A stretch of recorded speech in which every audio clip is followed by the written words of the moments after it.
नमस्कार साथियों, आप सभी का हमारे YouTube चैनल आरबी एंटरटेनमेंट में हार्दिक स्वागत है। अगर आपको स्टोरी पसंद आए तो प्लीज़ चैनल को लाइक, फॉलो और सब्सक्राइब जरूर करें। तो दोस्तों, चलते हैं अपने अगले एपिसोड की तरफ। वहीं त्रिपाली उस वृक्ष के सामने रुककर कुछ मंत्रों का उच्चारण करने लगती है और तभी वह वृक्ष एक द्वार की तरफ खुलता है और वह उसके अंदर प्रवेश हो जाती है। और वह उस वृक्ष के अंदर प्रवेश करते ही वह वहाँ से कहीं दूसरे स्थान पर पहुँचती है। पर वो जो स्थान था उस स्थान से भी ज़्यादा खतरनाक था। जिस स्थान से होकर वह उस वृक्ष में गई थी वह स्थान बहुत ही खतरनाक जंगल था। चारों तरफ अंधेरा ही अंधेरा और तेज़ हवाओं से टकराती वृक्षों की पत्तियां भी किसी डरावनी आवाज़ से कम नहीं थी। पर वह त्रिपाली राजसी पोशाक पहने हुए उस खतरनाक जंगल के अंधेरे में बिना किसी भय के आगे बढ़ती जा रही थी।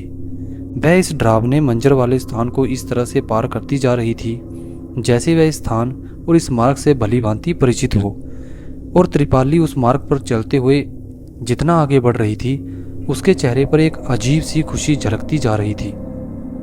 इस अंधेरे में अथाह बुरी शक्तियां भटक रही थी जो त्रिपाली को देखते ही उसके सामने वह अपना सर झुका रही थी। और जैसे ही उस खतरनाक मंजर को पार करते हुए थोड़ी देर में त्रिपाली एक गुफा के समीप पहुंचती है। और उस गुफा के पास पहुंचते ही उस गुफा का जो रक्षक था, जिसका रूप एक खतरनाक राक्षस के समान था, त्रिपाली को देखते ही पहले तो त्रिपाली के सामने अपना सर झुकाता है और फिर कहता है, क्या हुआ महारानी त्रिकुटा, आप ऐसे अचानक से इतनी रात को यहाँ? सब ठीक तो है? अब तक तो सब ठीक है, पर बहुत जल्द हमारे काले साम्राज्य पर एक बड़ा संकट आने वाला है। मुझे इसकी सूचना शीघ्र अपने भ्राता कुबांगरा को देना है। त्रिपाली ने उस गुफा के उस राक्षस रूपी रक्षक से कहा। पर वह राक्षस त्रिपाली से कहता है, महारानी जी, पर अभी तो वह कोई साधना कर रहे हैं और उन्होंने कहा है कि उनकी साधना में कोई विघ्न ना आए। वह कोई बड़ी साधना कर रहे हैं जिससे कि उनकी काली शक्तियां और भी बढ़ जाएं और फिर उनका स्वप्न पूर्ण हो सके जो वह बरसों से देख रहे थे।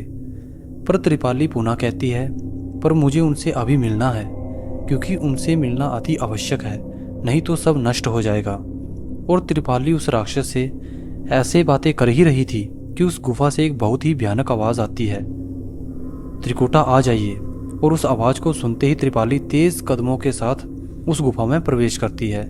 और त्रिपाली तेजी से उसी गुफा में आगे बढ़ती जा रही थी। पर उस गुफा के अंदर का दृश्य बहुत ही खतरनाक था। घना अंधेरा, पंछियों की डरावनी अजीब आवाज़ें और तमाम काली परछाइयाँ उसी गुफा के अंदर इधर उधर घूम रही थी। और वहीं कई खतरनाक राक्षस भी इधर उधर आ जा रहे थे। और त्रिपाली उस गुफा के अंधेरे में से होते हुए एक बड़े से स्थान पर पहुंचती है जहां पर एक बहुत ही बड़ी किसी राक्षस देवता की मूर्ति थी और उसके आसपास उजाले के लिए कुछ मशालें जल रही थी। और उसी मूर्ति के सामने एक बड़ा सा अग्निकुंड था जिसमें काफ़ी तेज़ अग्नि जल रही थी।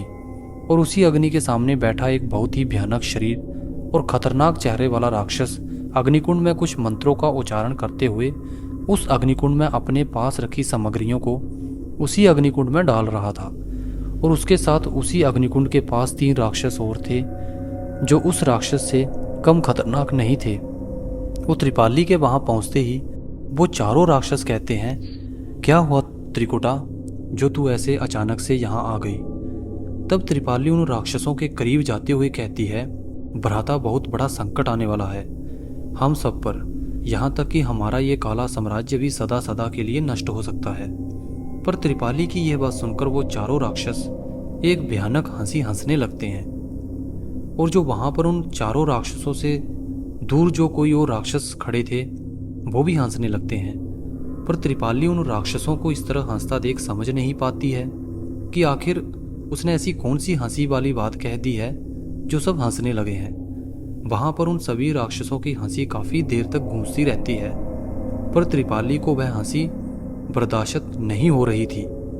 तब वह बहुत अधिक क्रोधित हो जाती है और भयानक क्रोध भरी आवाज में त्रिपाली चिल्लाते हुए कहती है, मैंने ऐसी कौन सी बात कह दी है जो तुम सब इस तरह हंसे जा रहे हो?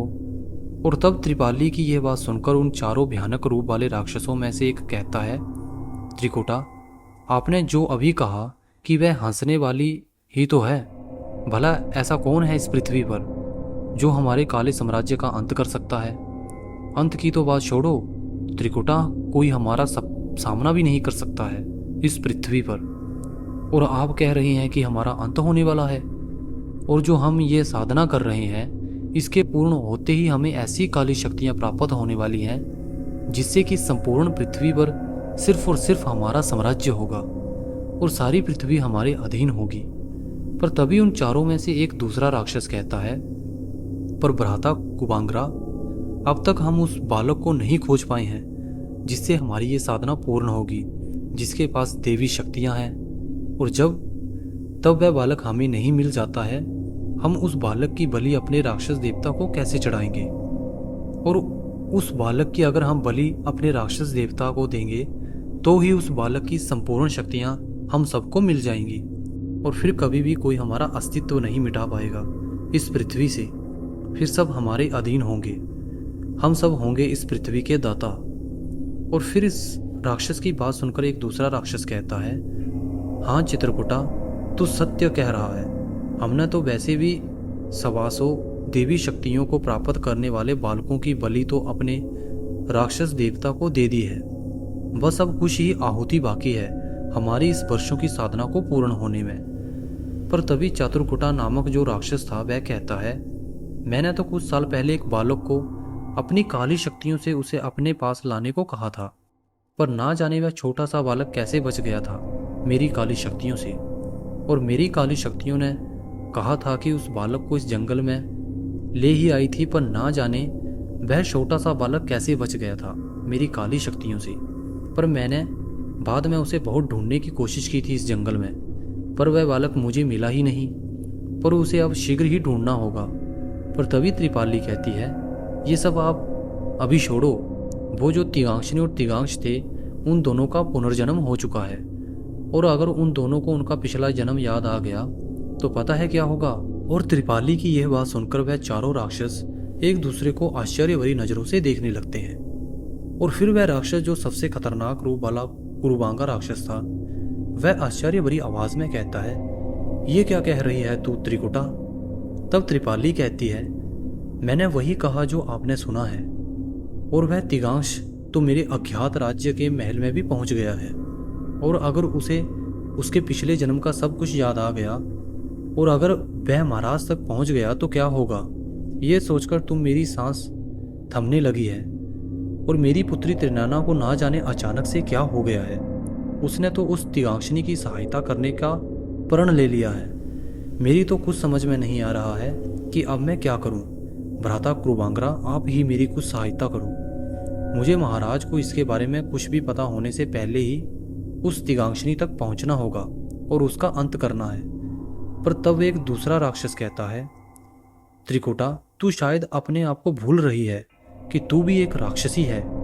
तू अपना असली रूप धारण कर और अपनी काली शक्तियों का प्रयोग कर, और अपनी शक्तियों से पता कर कि वह कहाँ पर है और जाकर उसका अंत कर दे। तब त्रिपाली कहती है, मैंने अपनी शक्तियों का प्रयोग कर लिया है, पर वह ना जाने कहाँ है, वह हमें दिखी ही नहीं। इसलिए तो मुझे आप सबसे मिलने यहाँ आना पड़ा, अन्यथा मैं भला आपके इस साधना में विघ्न डालने कभी ना आती। कुबांगरा त्रिपाली को देखते हुए कहता है, तू चिंतित ना हो, हमारा कोई तनिक भी अहित नहीं कर सकता है, और तू बस कुछ क्षण रुक, मैं बताता हूँ कि वह तिगांक्षनी कहाँ पर है। और तब वह कुबांगरा राक्षस अपनी बड़ी और लाल आंखों को बंद करता है और फिर अपनी किसी काली शक्ति का आवाहन करता है, और फिर वह कुछ ही देर में अपनी आंखें खोलता है और फिर त्रिपाली की ओर देखते हुए कहता है, त्रिकुटा, मेरी काली शक्तियों ने मुझे बताया है कि वह तिगांक्षनी हमारे इसी रहस्यमयी जंगल में है, और अब तू जाकर आसानी से उस तिगांक्षनी का अंत कर सकती है, क्योंकि वह कभी भी इस जंगल से बाहर नहीं जा सकती है, और हम भी चलते हैं तेरे साथ उसका अंत करने, पर इस साधना को बीच में छोड़कर नहीं जा सकते हैं। और त्रिपाली अपने भाई कुबांगरा की यह बात सुनकर कहती है, कुरुबांगरा, भले ही आपसे क्रूर कोई भी राक्षस नहीं है इस दरा पर मैं भी आपसे कम नहीं हूँ। अब देखो मैं कैसे उस तिगांक्षनी का पुनः अंत कैसे करती हूँ। और फिर त्रिपाली थोड़ा मुस्कुराती है और फिर मुस्कुराते हुए ही कहती है, तिगांक्षनी, इस बार मैं तुझे ऐसी मृत्यु दूंगी कि दोबारा तू इस पृथ्वी पर चाह कर भी जन्म नहीं ले पाएगी। और इतना कहते हुए त्रिपाली उसी देवता की मूर्ति के पास जाकर उसके चरणों को छूकर उनसे कहती है, हे राक्षसों के देवता, आज मुझे आपके आशीर्वाद की आवश्यकता है, क्योंकि अगर मैं उस तिगांक्षनी का अंत करने में असफल रही तो मेरे साथ साथ आपका भी अस्तित्व सदा सदा के लिए मिट जाएगा इस धरा से, क्योंकि हम राक्षसों से ही तो आपका अस्तित्व बना हुआ है इस पृथ्वी पर। और तभी उस राक्षस देवता की मूर्ति से एक तेज प्रकाश निकलता है, जो एक प्रकार से वह राक्षस देवता की एक बड़ी शक्ति थी, और वह तेज प्रकाश सीधे त्रिपाली के शरीर में समाहित हो जाता है। और फिर त्रिपाली उस राक्षस देवता की मूर्ति के सामने अपना सिर झुकाकर बाहर आ जाती है। पर तभी त्रिपाली के जो चारों राक्षस भाई थे उनमें से एक कहता है, त्रिकुटा, हम आपका असली रूप देखना चाहते हैं, क्योंकि वह रूप आपका जो है उसे देखे तो काफी समय बीत गया है। अब हम आपको आपके ही रूप में देखना चाहते हैं। तब त्रिपाली अपने भाई की यह बात सुनकर थोड़ा मुस्कुराती है और फिर अपनी आंखें बंद कर लेती है और मन ही मन कुछ बुदबुदाने लगती है। और तभी उसका त्रिपाली वाला सुंदर रूप बदलकर त्रिकोटा यानी उसका असली रूप धारण कर लेती है, जिसे देख उसके सभी राक्षस भाई मुस्कुराने लगते हैं। पर त्रिपाली का यह असली रूप इतना डरावना और खतरनाक था कि जिसकी कोई कल्पना ही नहीं की जा सकती थी। और फिर त्रिपाली अपने इस खतरनाक रूप को देखते हुए कहती है, अब मैं करूंगी उस तिगांक्षनी का अंत। और इतना कहकर त्रिपाली अपने भाइयों से कहती है, आप सब मेरे लिए राक्षस देवता से प्रार्थना करना कि मैं अपने कार्य में सफलता प्राप्त कर ही यहाँ वापस आऊँ। एक तरफ त्रिपाली तिगांक्षनी यानी अनुवर्णा का अंत करने के लिए अपना खतरनाक रूप धारण कर चुकी थी, पर वहीं दूसरी तरफ इन सब बातों से अनजान अब भी उस जंगल में रीवा को ही ढूंढ रही थी। और उसी जंगल में रीवा को ढूंढते हुए मंजीवान पंछी अनुवर्णा से कहता है, अनुवर्णा, ये रीवा ना जाने कहाँ चले गए हैं। हम कब से उन्हें ढूंढ रहे हैं इस जंगल में, पर रीवा ना जाने कहाँ चले गए हैं। तब अनुवर्णा कहती है, हाँ मंजीवान, रीवा ना जाने कहाँ पर होंगे और किस स्थिति में होंगे। मैंने तो अपनी सभी शक्तियों का प्रयोग भी करके देख लिया है, पर मैं रीवा कहाँ है यह जानने में असफल हो रही हूँ। मैं क्या करूँ मंजीवान, मुझे कुछ समझ नहीं आ रहा है, और मैं अपने माता पिता को भी अपनी सहायता के लिए भुला नहीं सकती हूँ। और अनुवर्णा की इन सब बातों को सुनते हुए और उस जंगल के खौफनाक मंजर को देखते हुए मंजीवान कहता है, अनुवर्णा, कितना समय बीत गया है ऐसे इस जंगल में घूमते हुए, पर अब हमें कुछ तो करना ही होगा जिससे कि हम पता लगा सके कि रीवा कहाँ पर है। मुझे तो इस जंगल के इस भयानक दृश्य को देखकर इतना डर लग रहा है कि कहीं रीवा किसी संकट में तो नहीं फंस गए हैं। और अनुवर्णा भी इसी बात को लेकर बहुत चिंतित थे। और अनुवर्णा रीवा के लिए चिंतित होते हुए उदासी भरी आवाज में कहती है, मंजीवान, मुझे भी लग रहा है कि रीवा कहीं इस जंगल की किसी काली शक्तियों के जाल में तो नहीं फंस गए हैं, क्योंकि इस जंगल के हर एक दिशाओं में बहुत ही खतरनाक बुरी शक्तियां फैली हुई हैं। और जितनी चिंतित अनुवर्णा रीवा को लेकर इस जंगल में हो रही थी, वहीं दूसरी तरफ उस महल में रीवा भी अनुवर्णा के लिए उतना ही चिंतित था जितना कि अनुवर्णा और उसके लिए चिंतित थी। और वहीं रीवा त्रिनयना और महाराज के साथ उस आईने से बाहर आकर उस कक्ष में आते हैं जिसमें वह चमत्कारी आईना रखा हुआ था। और फिर वो सब उस कक्ष से बाहर निकलते हैं और वहीं बाहर खड़े विधि और सम्राट अब भी रीवा का ही इंतजार कर रहे थे। पर जैसे ही उन्होंने देखा कि रीवा के साथ त्रिनयना भी है तो वह दोनों तो चौंक ही जाते हैं। पर तभी उन्होंने देखा कि उनके साथ कोई और भी है, पर वह उन्हें देखकर समझ नहीं पाते हैं कि वह कौन है, क्योंकि उन दोनों ने पहले उन्हें कभी नहीं देखा था। पर तभी विधि धीमी आवाज में सम्राट से कहती है, सम्राट, मुझे लगता है कि ये त्रिनयना रीवा को अपने जाल में फंसा लिया है। तभी तो रीवा को देखो उस त्रिनयना से कैसे बातें कर रहा है, क्योंकि मैंने उस त्रिपाली को त्रिनयना से कहते सुना था कि वह अपनी शक्तियों से रीवा को अपने जाल में फंसा सकती है। पर अब हम क्या करें विधि, सम्राट ने रीवा और त्रिनयना को देखते ही धीमी आवाज में कहा। और रीवा त्रिनयना और बद्रीवन महाराज के साथ जा ही रहा था कि अचानक से उसे याद आता है कि उसके साथ तो सम्राट और विधि भी थे। तब रीवा त्रिनयना को थोड़ा रुकने को कहता है और फिर खुद थोड़ा पीछे आकर विधि और सम्राट को आवाज लगाने लगता है कि आप दोनों कहाँ पर हो, बाहर आ जाओ। देखो हमें महाराज मिल गए हैं, अब हम यहाँ से शीघ्र बाहर जा पाएंगे। और सम्राट रीवा की यह बात सुनकर विधि से कहता है, विधि क्या यही महाराज हैं? सम्राट, मैंने कभी महाराज को नहीं देखा है, बस मैंने उन्हें एक चित्र में देखा था, पर इस अंधेरे में मुझे कुछ समझ नहीं आ रहा है कि वो महाराज हैं या नहीं। पर सम्राट, मेरी एक बात समझ में नहीं आ रही है कि अगर ये महाराज भी हैं तो पर ये त्रिनैना रीवा के साथ कैसे है? और जब रीवा के कहने पर विधि और सम्राट बाहर नहीं आए, तब रीवा खुद ही इधर उधर देखने लगता है, क्योंकि उसे लगा शायद विधि और सम्राट कहीं और चले गए हैं। पर तभी रीवा को त्रिनैना ने उस अंधेरे में इधर उधर देखता देखा तो कहती है, क्या हुआ रीवा, क्या आप कुछ ढूंढने की कोशिश कर रहे हो? और तभी बद्रीवन महाराज भी कहते हैं, क्या हुआ पुत्र? तब रीवा कहता है, वह मेरा मित्र यहाँ पर था, बस उसी को ढूंढ रहा हूँ। तब त्रिनैना रीवा के पास आकर कहती है, रीवा, सम्राट यहाँ पर हैं? हाँ त्रिनैना, सम्राट मेरे साथ ही था, मैंने उन दोनों को यहीं पर रुकने को कहा था, पर। और तभी त्रिनैना थोड़ा आश्चर्य भरी आवाज में, तिगांश, सम्राट आपके साथ है? मुझे तो लगा था कि सम्राट को माँ अपने साथ कहीं लेकर चली गई है, क्योंकि जब मुझे एहसास हुआ था कि मैंने जो वर्षों पहले गलती की थी, वही गलती फिर मैं आज दोहराने जा रही हूँ। और फिर अचानक से मुझे यह एहसास हुआ कि मुझे वह दोबारा नहीं दोहराना चाहिए, और भले ही मेरे कारण ही आपको और मेरी बहन तिगांक्षनी को उस जन्म में बिछड़ना पड़ा था, पर अब मैं चाहती हूँ कि मैं खुद ही आप दोनों को एक करूँ, और इसी कारण मैं आपको शीघ्र ढूंढना चाहती थी। और बस इसलिए ही मैं वहाँ गई थी जहाँ पर माँ ने सम्राट को कैद किया हुआ था। पर जब मैं वहाँ गई तो वहाँ पर सम्राट नहीं था, तो मुझे लगा कि शायद माँ। और तभी रीवा पुनः सम्राट को आवाज़ लगाता है, सम्राट, सम्राट। और वहीं एक खंबे के पीछे विधि और सम्राट छुपकर रीवा और त्रिनैना की सारी बातें सुन रहे थे। और त्रिनैना की बातें सुनकर विधि और सम्राट सोचते हैं कि क्या सच में त्रिनैना बदल गई है। और फिर भी विधि वहीं उस खंबे के पीछे से ही त्रिनैना के चेहरे के बदलते हुए भाव को देखते हुए कहती है, यह क्रूर आवाज में बात करने वाली त्रिनैना आज इतनी मधुर आवाज में रीवा से कैसे बात कर रही है? मुझे तो यकीन ही नहीं हो रहा कि यह सच में त्रिनैना ही है या फिर यह उस त्रिनैना की कोई माया है। और तभी विधि सम्राट को देखते हुए कहती है, सम्राट, क्या हमें रीवा के पास चलना चाहिए?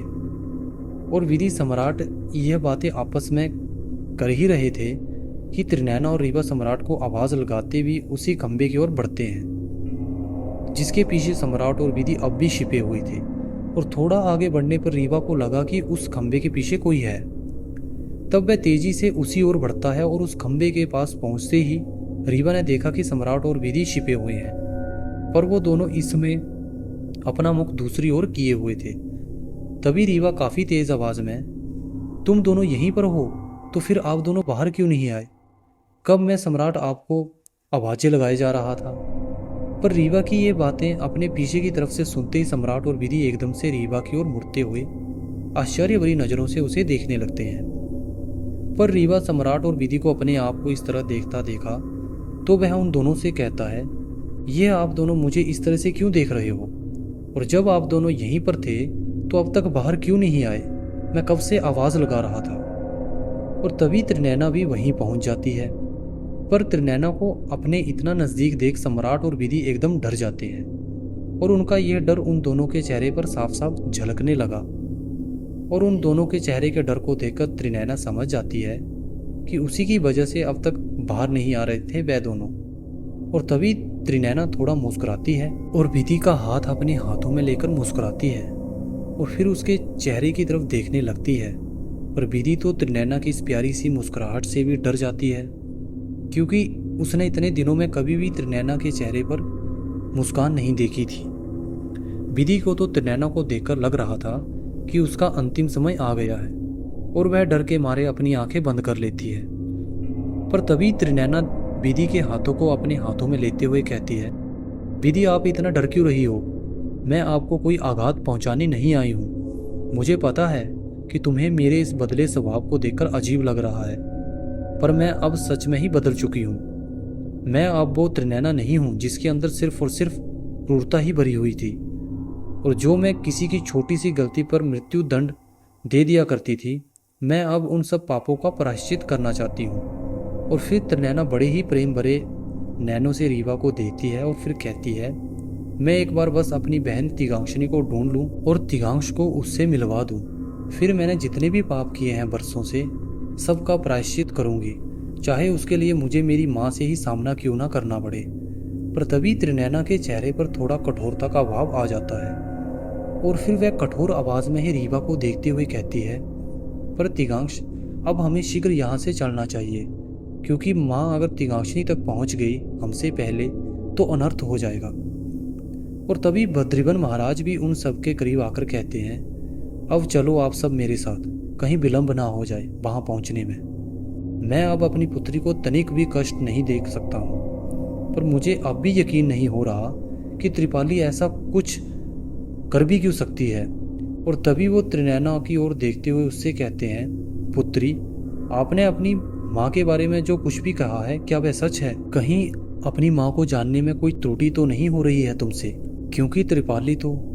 पर इसके आगे महाराज कुछ कहते कि त्रिनैना थोड़ा तेज आवाज में कहती है, पिताजी, भले ही अभी आपको विश्वास नहीं हो रहा है कि माँ ने कुछ भी गलत किया होगा, पर बरसों पहले जो भी इस महल में अनिष्ट हुआ था वह सब माँ के कारण ही हुआ था।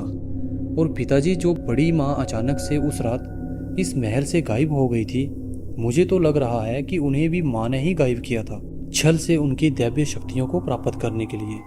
और मुझे तो लगता है कि बड़ी माँ अब भी जीवित है। और त्रिनैना की यह बात सुनकर बद्रीवन आश्चर्य भरी आवाज में कहते हैं, क्या पुत्री ये सच कह रही है? तुम्हारी बड़ी माँ जीवित है? पर इतना कहते हुए महाराज कुछ सोचने लगते हैं और कुछ सोचते हुए ही कहते हैं, पर पुत्री ये कैसे संभव है?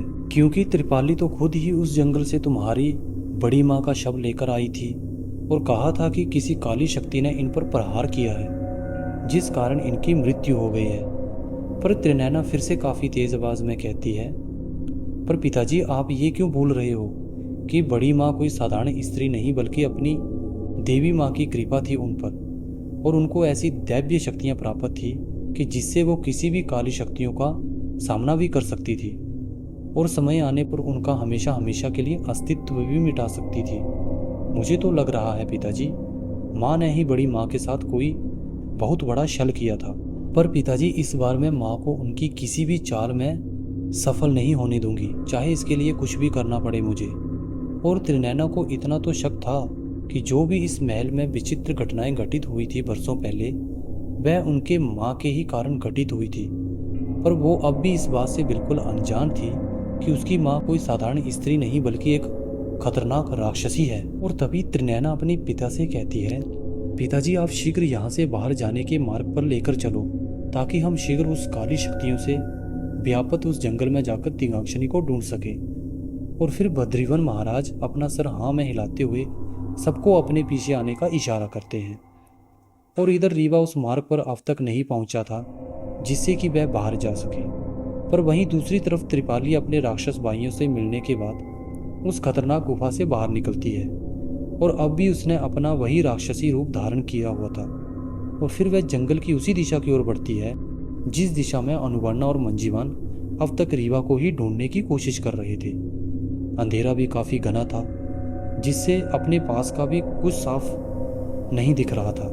और उस घने अंधेरे को ही देखते हुए अनुवर्णा मंजीवान से, मंजीवान, अंधेरा बहुत है, देखो कुछ भी नहीं दिख रहा है, मुझे लगता है शायद इस घने अंधेरे में आगे बढ़ना उचित नहीं होगा, हम यहीं रुककर सुबह होने का इंतजार करते हैं, फिर पुनः हम आगे बढ़ेंगे। हाँ अनुवर्णा, आप शायद उचित कह रही हैं। और फिर दोनों वहीं एक वृक्ष के पास बैठ जाते हैं। और वहीं दूसरी तरफ रीवा बद्रीवन महाराज के साथ उसी महल के उसी दिशा की ओर बढ़ रहे थे जिस दिशा में त्रिपाली ने सम्राट को कैद किया था। और फिर उसके साथ सम्राट और विधि भी थे और महाराज उन सबको लेकर उसी दिशा में बढ़ रहे थे। तभी त्रिनैना, पिताजी, आप इस दिशा में क्यों जा रहे हो? क्योंकि इस दिशा में तो इस अंधेरे के सिवा कुछ नहीं है। और इसी बात को लेकर तो रीवा, सम्राट और विधि भी हैरान थे, पर वो सब बिना कुछ कहे महाराज के साथ ही चल रहे थे। और जब त्रिनैना ये पूछ रही थी तब उसके पिता बद्रीवन महाराज उसे सिर्फ अपने पीछे ही आने का इशारा करते हैं। और त्रिनयना भी शांत हो जाती है और फिर वह सब महाराज के पीछे ही तेज कदमों के साथ बढ़ रहे थे। और वहीं दूसरी तरफ त्रिपाली उस खतरनाक जंगल में अपनी काली शक्तियों के प्रयोग से अदृश्य होकर एक स्थान से दूसरे स्थान पर जाकर उस तिगांक्षनी यानी अनुवर्णा को ही ढूंढ रही थी। और वह ऐसे ही अनुवर्णा को ढूंढते हुए एक बहुत ही खौफनाक स्थान पर पहुंची। उस स्थान पर अनेकों ही खतरनाक रूप धारण करने वाले राक्षस और वो सभी राक्षस अपना भोजन ग्रहण कर रहे थे। पर जैसे ही त्रिपाली वहां पर पहुंची, उन खतरनाक राक्षस और राक्षसियों की नजर त्रिपाली पर पड़ी। सब एक साथ एकदम से खड़े हो जाते हैं और वह सब खड़े होकर त्रिपाली के स्वागत में पहले तो वह सब एक साथ अपना सर झुकाते हैं। फिर जो उन सब में राक्षसों का मुख्य राक्षस था, वह बाकी के सभी राक्षस से उनके स्वागत की तैयारी करने को कहते हैं और उनके लिए आसन लगाने को भी कहता है। और फिर वह त्रिपाली यानी त्रिकुटा को देखते हुए कहता है, आपका स्वागत है महारानी हमारे निवास पर। और जब तक उन राक्षसों ने त्रिपाली के लिए आसन भी लगा दिया था बैठने को। और फिर वह राक्षस जो उन सभी राक्षसों का मुखिया था, वह त्रिपाली को आसन पर बैठने को कहता है। पर वह त्रिपाली तेज आवाज में चिल्लाते हुए, मैं यहाँ पर बैठने या फिर यहाँ पर आपसे स्वागत करवाने नहीं आई हूँ। तब वो सभी राक्षस और राक्षसी एकदम आश्चर्यचकित होकर उस त्रिकुटा यानी त्रिपाली को देखने लगते हैं। पर किसी की भी हिम्मत नहीं पड़ रही थी कि वो उससे कुछ पूछ ले, इसलिए वह सब अपनी नज़र नीचे झुका लेते हैं। पर थोड़ी देर बाद वह राक्षस जो उन सभी राक्षसों का मुखिया था, वह डरते डरते हुए पूछता है, क्या बात है महारानी जी, जो आप इस तरह क्रोधित हो। और फिर वह डरते हुए ही त्रिकुटा राक्षसी से बैठने को कहता है। पर वह त्रिपाली यानी त्रिकुटा राक्षसी अब तक तिगांक्षनी यानी अनुवर्णा के नाम मिलने से बहुत अधिक क्रोधित थी और वह पुनः तेज आवाज में चिल्लाते हुए कहती है, मैंने कहा ना कि मैं यहाँ पर बैठने नहीं आई हूँ। तुम सब शीघ्र मेरे साथ चलो, हमें उसको ढूंढकर शीघ्र ही उसका अंत करना है। पर उन सब राक्षस और राक्षसियों को कुछ समझ नहीं आ रहा था कि वह त्रिकुटा इतनी क्रोधित क्यों है और ये किसके अंत की बात कह रही है। पर वह चाहकर भी उस त्रिपाली यानी त्रिकुटा से कुछ भी पूछ नहीं सकते थे। और फिर सभी राक्षस सिर्फ हाँ में अपना सर हिलाते हुए, चलिए महारानी जी। और फिर वह सब शीघ्र ही उस त्रिपाली के पीछे पीछे चल देते हैं। और सभी राक्षस और राक्षसी चल तो रहे थे पर उस त्रिपाली यानी त्रिकुटा के साथ, पर उन्हें समझ नहीं आ रहा था कि उन्हें ढूंढना किसे है। फिर भी वह सभी राक्षस उस घने अंधेरे में इधर उधर देखते हुए उसी के पीछे चल रहे थे। और चलते हुए ही जो सबसे पीछे 3-4 राक्षसी थी, वह आपस में बातें करते हुए एक दूसरे से कहती हैं, ये आज त्रिकुटा को क्या हुआ, इतने दिनों बाद पुनः इस जंगल में आ गई अपने वास्तविक रूप धारण करके। पर तभी एक दूसरी राक्षसी कहती है, पर ये किसको इस जंगल में ढूंढकर शीघ्र उसका अंत करने की बात कह रही है। और तभी दूसरी राक्षसी कहती है, मुझे तो लगता है जंगल में कोई जरूरी ऐसा आ गया है जिससे इसके ऊपर शायद बहुत बड़ा संकट आने वाला है, इसलिए तो ये इतनी क्रोधित और घबराई हुई है। पर दूसरी राक्षसी कौन है जो इस त्रिकुटा का कुछ कर सके। पर तभी वह मुड़ती है और बहुत ही खतरनाक आवाज में, मैंने तुम सबको यहाँ पर बातें करने के लिए नहीं। और उसकी इतनी बात सुनकर एकदम वो सब शांत हो जाती है। और फिर त्रिपाली चिल्लाती हुई ही कहती है, अब तुम सब जाकर इन सभी दिशाओं में फैल जाओ और एक सुंदर युवती जो यहीं कहीं भटक रही है, उसे शीघ्र ही ढूंढकर मेरे सामने लाओ। और सुबह होने से पहले स्त्री किसी भी स्थिति में मेरे पास होनी चाहिए, नहीं तो तुम सब भी। पर त्रिपाली इसके आगे कुछ कहती कि जो उन सभी राक्षसों के मुखिया था, वह शीघ्र उन सभी राक्षस राक्षसियों को देखते हुए, जाओ तुम सब शीघ्र ढूंढ कर लाओ उस युवती को।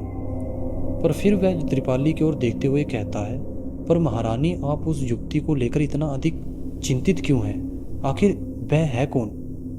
पर त्रिपाली काफी क्रोधित आवाज में, वही है जिसका मैंने बरसों पहले अंत कर दिया था, पर वह पुनः यहाँ वापस आ गई है और मैं उसका पुनः ही शीघ्र अंत कर देना चाहती हूँ ताकि वो। पर वह इतना कहकर चुप हो जाती है।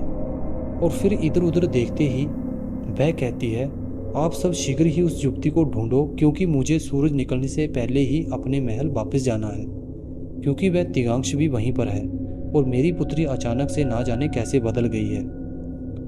और फिर सभी राक्षस उस पूरे स्थान पर फैल जाते हैं और त्रिपाली खुद भी अनुवर्णा को ढूंढने में लग जाती है। वहीं दूसरी तरफ रीवा अब भी महाराज के पीछे ही उस अंधेरे मार्ग पर बढ़ रहा था और उस अंधेरे मार्ग पर चलते हुए ही काफी समय बीत गया था, पर अब भी महाराज कहीं रुकने की बजाय आगे ही बढ़ते जा रहे थे।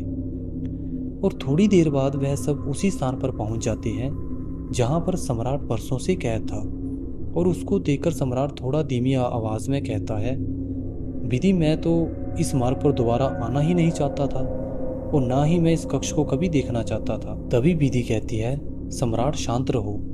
और फिर सम्राट एकदम शांत हो जाता है और तभी महाराज उसी मार्ग की ओर बढ़ते हैं जहां पर त्रिपाली लगभग रोज ही आया करती थी संध्या होते ही, जिसे देख विधि एकदम धीमी आवाज से, ये महाराज इस मार्ग पर क्यों जा रहे हैं यहाँ तो।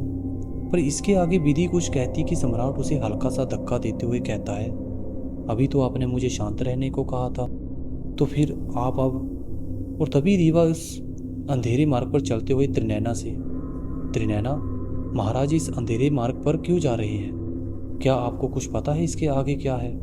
और हम तो कह रहे थे कि पहले हमें यहाँ से बाहर जाने वाले मार्ग पर चलना चाहिए, क्योंकि मुझे सबसे पहले अनुवर्णा के पास पहुँचना है।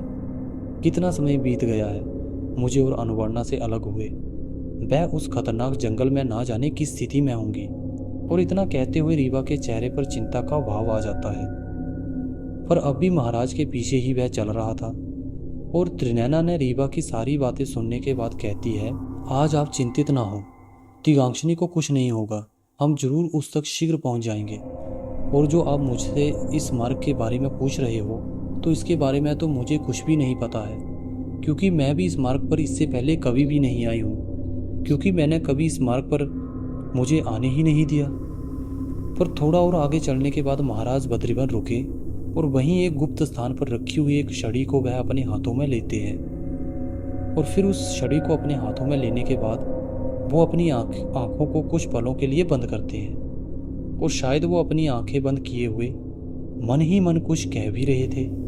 और फिर उन्होंने कुछ पल में अपनी आंखें पुनः खोली, पर तभी वहां एक बहुत ही अनोखा दृश्य दिखा, जिसकी ना तो रीवा कल्पना कर सकता था और ना त्रिनैना ही, क्योंकि वो कभी सोच ही नहीं सकते थे कि इस घने अंधेरे के बाद कुछ ऐसा दिखने को मिलेगा।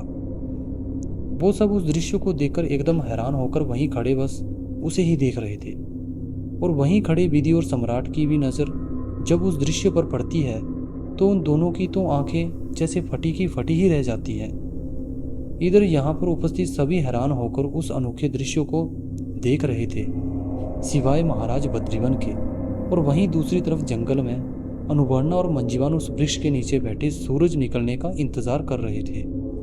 और वहीं उस जंगल में सभी राक्षस राक्षसी और त्रिपाली अनुवर्णा को ढूंढने में लगे हुए थे, पर वो सभी अब तक असफल ही थे।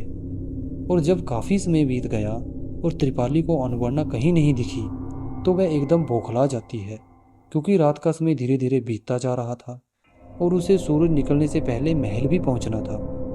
और यही सब सोचते हुए त्रिपाली एकदम क्रोधित हो जाती है। वह बार बार एक स्थान से गायब होकर दूसरे स्थान पर शीघ्रता से जा रही थी, पर उसके लाख कोशिशों के बाद भी वह अब तक अनुवर्णा तक पहुंचने में असफल ही रही। तब वह क्रोधित होते हुए एक भयानक आवाज में चिल्लाते हुए उन सभी राक्षस और राक्षसियों को आवाज लगाती है, पर वो सभी राक्षस और राक्षसी उससे काफी दूर थे, इसलिए शायद उन सबको त्रिपाली यानी त्रिकुटा राक्षसी की वह भयानक आवाज सुनाई ही नहीं दी। पर वह पुनः काफी तेज और इतनी भयानक आवाज में उन सभी राक्षसों को आवाज लगाती है कि उस स्थान से काफी दूर तक बस उसकी वह भयानक आवाज ही गूंज रही थी। और इस बार तो त्रिपाली की आवाज उन सभी राक्षसों ने नहीं बल्कि उसी जंगल में उपस्थित अनुवर्णा ने भी सुनी। पर वह उस भयानक आवाज को सुनकर एकदम से चौंक जाती है, क्योंकि बैठे बैठे उसकी हल्की हल्की आंख लग गई थी। पर एकदम आश्चर्य भरी नजरों से अनुवर्णा और मंजीवान उस भयानक आवाज को सुनकर इधर उधर देखते हुए कहते हैं, यह भयानक आवाज कैसी थी? क्या यहाँ पर अगर अनुवर्णा ने उस त्रिपाली रूपी राक्षसी त्रिकोटा की वह भयानक आवाज को सुन लिया था, तो क्या अनुवर्णा उस राक्षसी के एकदम करीब थी? और अगर ऐसा है तो कैसे बचेगी अनुवर्णा उस खतरनाक राक्षसी त्रिकुटा से? क्या होगा जब अनुवर्णा और त्रिपाली का आमना सामना होगा? क्या अनुवर्णा बचा पाएगी खुद को उस राक्षसी से? यह जानने के लिए जुड़े रहें हमारे YouTube चैनल के साथ। अगर आपने हमारे चैनल को सब्सक्राइब नहीं किया है तो प्लीज़ चैनल को लाइक, फॉलो और सब्सक्राइब जरूर करें। धन्यवाद।